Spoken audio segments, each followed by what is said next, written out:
السلام عليكم ورحمة الله وبركاته.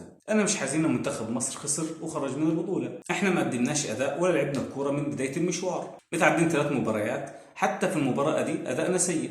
حتى إحنا ما فزناش مباراة واحدة تفرحنا. هنزعل على إيه؟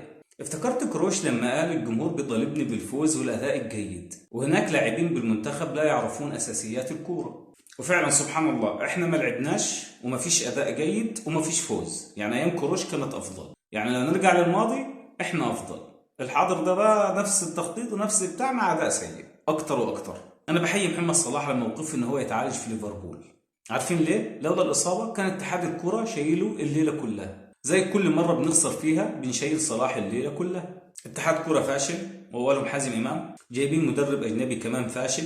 عندك حسام حسن وعندك حسن شحاته اللي جايب لك البطوله 3 مرات بسهوله، اللي عمرنا ما عارفين لنا 10 سنين حتى نجيبها. مدرب كفته، مدرب حراس المرمى كفته. نفس السيناريو، بنلعب بدون اداء وبنعتمد على ضربات الجزاء. فلازم دي تكون النتيجه. انا عايز اعرف حاجه واحده بس يا ابو جبل، الازازه دي كاتب فيها ايه؟ يا راجل ده انت مترمي 5 مرات على الناحيه اليمين، 5 مرات. يا اخي طب نوع. لا اله الا الله، طب نوع يا اخي. وفي الاخر قرف راح مضيع ضربه الجزاء. وكمان شفنا الاطراف في الشوط الاول ما شفناش ولا ركنيه ولا رفعه ولا هجمه ولا اي شيء خالص. طبعا انتوا عارفين ليه لاعب زيزو الناحيه اليمين، وزيزو ما بيلعبش وينج يمين اصلا. يعني المدرب مش عارف يعمل ايه. والجبهه الشمال اللي فيها احمد فتوح وتريزيجيه برضه ضيع. احسن واحد شفته في المباراه او في الشوط الاول في الشوط الثاني حرفيا محمد هاني، حتى في الاوقات الاضافيه. احمد حجازي ضيع هدف من راسيه في البدايه، وبعد كده يجيب لنا ضربه جزاء يا ريت ما جابها اصلا. حرقت لنا اعصابنا اكتر واكتر. لمده ساعتين ونص اعصابنا ضاعت، اعصابنا انهارت اصلا. والله احنا تعبنا من منتخب مصر. والله كويس انه هو خرج، ريحنا وارتاح. النقطه المهمه ان احنا ما عندناش كوره في مصر، ما عندناش كوره. فالمفروض نغير المنظومه ونشوف اخطائنا ونعالجها. لو خد بالك عزيزي المشاهد في تصفيات كاس العالم في المباراتين اللي لعبناهم اللي فزنا فيهم، هتلاقي ان احنا فزنا بسبب صلاح. اداء كان زفت، فده اتبنى عليه. وبرضه ادائنا كان زفت، اللعيبه مش جاهزه، المدرب مش مجهز اللعيبه، واخد لعيبه مش عارف يعمل ايه بصراحه. النني بيعمل ايه؟ النني المفروض يعتزل الكره، يعتزل دوليا ويريحنا ويرتاح. مع ان الماتش ده يعني لعب شويه، قطع له 3 كرات حلوين يعني. المدرب هيجنني، مطلع مروان عطيه اللي هو الوحيد لاعب في الماتش هو محمد هاني، ومنزل مهند لاشين اللي ما لعبش ولا مباراه. لا اله الا الله. ما شفناش ولا هجمه حلوه ولا اي فكر ولا اي تكتيك. الدفاع وحش، خط الوسط زفت.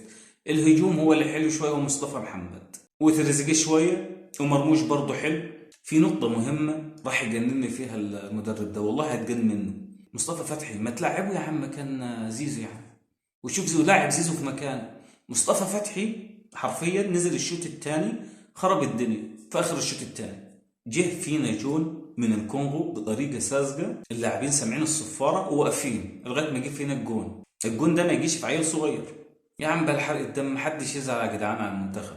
بجد والله محدش يزعل. المنتخب ضعيف، وكانت هي دي النتيجة المتوقعة عشان ما نتعبش نفسينا ونحلم بالكذب ونقول احنا هنوصل والكلام ده.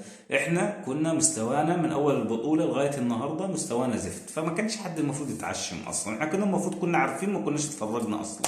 احنا بنلعب للتعادل ونخرج ونلعب ضربات جزاء زي السنتين اللي كانت فيهم افريقيا اللي برضه خسرنا من ضربات الجزاء. نفس السيناريو، بنلعب بنفس العقلية. فهتزعل ليه؟ كان المفروض يغير من بدري، يغير النني ويغير تريزيجيه وكمان يغير زيزو. يعني مش محتاجة فلسفة هي. مصطفى فتحي بينزل كل ماتش بيثبت ان هو لعيب كبير، مش زي زيزو تحس انه لاعب محلي، او انت ملاعبه في مكان مش مكانه. فعشان كده احنا بنقول عليه مش لاعب، بس هو لو نزل لعب مكانه هيكون لاعب، هيأدي. شفنا كذا رفعة من مصطفى فتحي، عكس زيزو خالص اللي ما بيرفعش كورة لانه مش مكانه اصلا. غياب امام عاشور بصراحه ليه سبب كبير في الخساره، والشناوي كمان غيابه مؤثر. اول مباراه ينزل فيها ابو جبل ضيعنا، هو المدرب واتحاد الكوره. بس انا مش عاوز الوم على ابو جبل، يعني ابو جبل بيقرا من الازازه. الله يكون في عونه ربنا. مكتوب له ترمي يمين بيترمي يمين، مكتوب له ترمي 5 مرات شمال بيترمي 5 مرات شمال. يعني الله يكون في عونه، يعني الراجل بيغش يعني. يا عم تلعب يا عم، تلعب بعقليتك يا عم. انت لعيب كوره يا عم، انت راجل حارس مرمى. في المدرب، مين المدرب اللي حراس المرمى اللي جايبينه ده؟ هو اتحاد الكوره اللي هيجننونا والله. بصراحه مباراه تستحق رمي التلفاز من الدور الثامن حرفيا. الحاجه الوحيده اللي مفرحاني ان انا ارتحت من مشاهده منتخب مصر. كوره في مصر تعبانه تعبانه بجد، لازم نشوف حلول. الحاجه الوحيده اللي بتفرحنا من ضغوط الحياه، يعني حتى كمان فاشلين فيها. انا بتفرج على الماتش، اي هجمه للكونغو بكون خايف ومرعوب، عارف ان هي هتبقى خطر، لان انا مش واثق في لعيبتنا بصراحه ولا في المدرب. انت بتتفرج على الماتش كده وتحس انك هتتغلب. محمد صلاح اول مره اقتنع باللي عمله من اللي شفته اليوم. محمد صلاح معاه حق 100%. واتحاد الكوره عاوز يشيله الليله ويعمل هوجه ويقول لك محمد صلاح سابنا وهرب. ده تاريه هو ساكت عن دنيا، ده ممكن يكون ساكت عن قرارات كتير، لو اتكلم هيضيع الدنيا كلها. والله يا جدعان هو جدع ان هو ساب المنتخب. هيلعب مع مين يعني؟ كل مره يشيل الليله. هيلعب مع منتخب زي ده؟ هيلعب مع لعيبه زي دي؟ هيلعب مع مدرب زي ده؟ قدر الله ما شاء فعل، والحمد لله على كل شيء. ما تزعلوش، عارف لو كنا بنقدم اداء كنا زعلنا. الحمد لله احنا ما بنقدمش اداء، فما تزعلوش بقى، مش مستاهله. نشجع المغرب كده ونستمتع ونشوف المغرب هتعمل ايه. والسلام عليكم ورحمه الله وبركاته.